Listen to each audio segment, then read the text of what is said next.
Assalamualaikum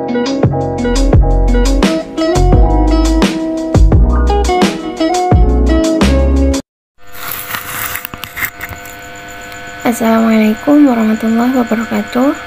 Saya Umi Kulsum. Saya akan membuat resume dari makalah kelompok 3 yang berjudul Perencanaan Pendidikan.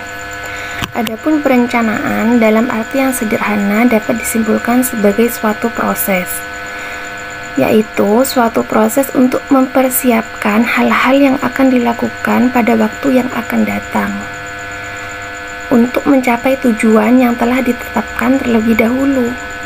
Maka perencanaan pendidikan adalah suatu proses yang dilakukan oleh tenaga kependidikan dan tenaga pendidik dalam rangka mempersiapkan hal-hal yang akan dilakukan pada waktu yang akan datang untuk mencapai tujuan pendidikan yang telah ditetapkan terlebih dahulu.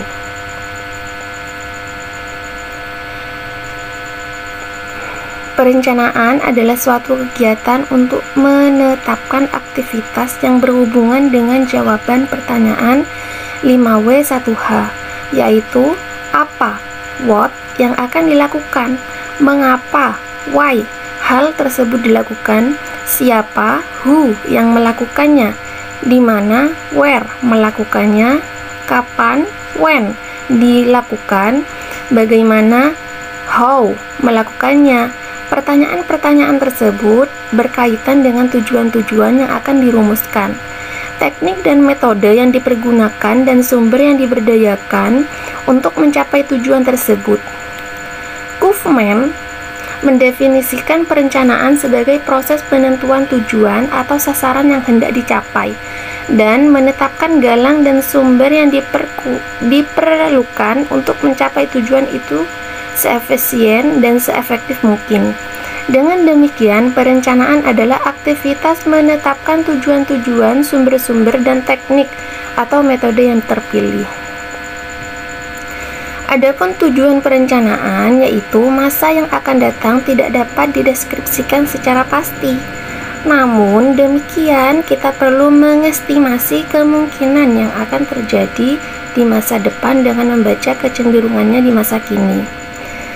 Perencanaan yang terumus dengan baik dengan mempertimbangkan apa yang sudah dicapai, membaca apa yang sedang terjadi, dan memproduksikan kecenderungan yang terjadi di masa depan.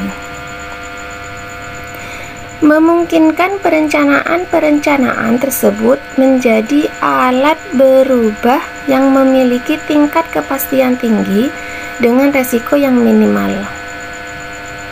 Adapun pendekatan perencanaan yaitu terbagi menjadi 3. Yang pertama, pendekatan perencanaan tenaga kerja. Yang kedua, pendekatan permintaan sosial. Yang ketiga, pendekatan nilai balik. Adapun prinsip-prinsip perencanaan itu terbagi menjadi 14. Yang pertama, memperbaiki hasil pendidikan. Yang kedua, membawa perubahan yang lebih baik. Yang ketiga, demand driver. Yang keempat, menyeluruh. Yang kelima, berkaitan. Yang keenam, partisipasi. Yang ketujuh, keterwakilan. Yang kedelapan, data driver. Yang kesembilan, realistis sesuai dengan hasil analisis. Yang ke-10, mendasarkan pada hasil review dan evaluasi. Yang ke-11, keterpaduan. Yang 12, holistik atau tersistem. Yang ke-13, transparansi. Yang ke-14, keterkaitan serta keteladanan dengan rencana-rencana instansi terkait orang untuk bekerja. Misalnya adalah ventilasi yang cukup di ruangan dapat menyamankan suasana kerja, hubungan rekan kerja yang harmonis, cahaya yang cukup, terdapat AC, dan banyak lagi. Yang ke-8, keteladanan. Prinsip keteladanan merupakan bentuk motivasi yang datang dari luar secara tidak berlangsung. Karena prinsip ini merupakan figur dari seseorang seperti dari atasan atau pemimpin. Figur seorang pemimpin dapat meningkatkan semangat bawahan dalam bekerja karena ada rasa kagum yang timbul secara alami dan ikhlas dari bawahan. Misalnya, atasan selalu datang tepat waktu, sehingga bawahan termotivasi untuk mengikuti. Bisa karena malu atau merasa tidak enak karena etos kerja atasan yang tinggi dan lain sebagainya yang jelas. Terima kasih. Wassalamualaikum warahmatullahi wabarakatuh.